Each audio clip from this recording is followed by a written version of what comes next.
রাজ্যের যুবক যুবতীদের প্রত্যাশা পূরণে স্বচ্ছ ও মেধা ভিত্তিক নিয়োগ প্রক্রিয়ার মাধ্যমে কর্মসংস্থানের সুযোগ করে দিতে নিরলসভাবে কাজ করে চলেছে বর্তমান সরকার।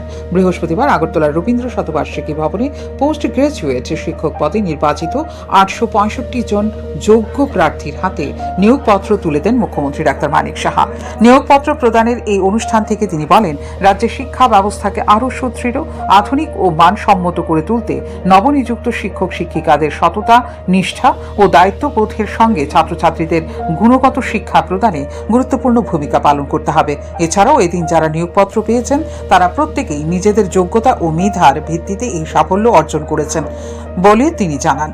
নতুন এই পথ চলায় সকল নবনিযুক্ত শিক্ষক শিক্ষিকাকে তিনি আন্তরিক অভিনন্দন ও উজ্জ্বল ভবিষ্যতের জন্য শুভেচ্ছা জ্ঞাপন করেন।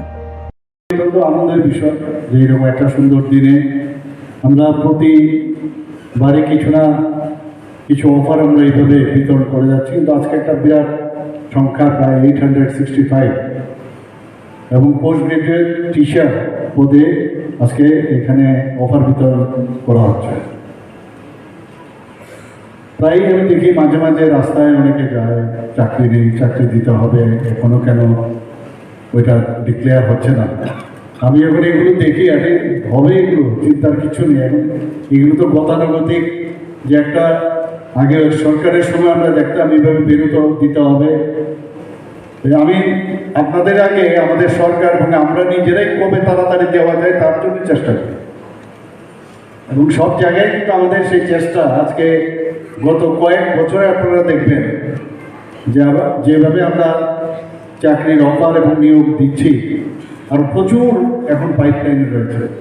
এটা আমাদের, আমি বলবো আমাদের ডিউটি, এটা আমাদের কর্তব্যের মধ্যে।